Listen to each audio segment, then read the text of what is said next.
Good morning बच्चों। आज हमारा सबक है आमना और नीली मछली। इसके एराब और अल्फाज मायनी आप कॉपी की जमात की कॉपी पर करेंगे और इसके मुश्किल अल्फाज और पैराग्राफ की मिलाप कॉपी की बैक साइड पर करेंगे। अब हम इस सबक की पढ़ाई करते हैं। ख़ास अल्फाज: गदला, आलूदा, रेला, मौसीकी, शफाफ। इन अल्फाज की आप 3 बार पढ़ाई करेंगे।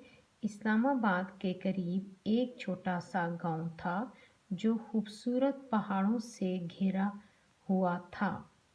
इस गांव में बहुत कम लोग रहते थे।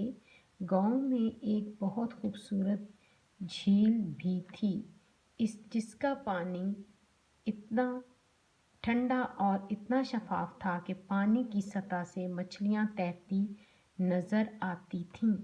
झील में नीली नाम की एक मछली अपने वालिदैन और बहन भाइयों के साथ हंसी खुशी जिंदगी गुजार रही थी।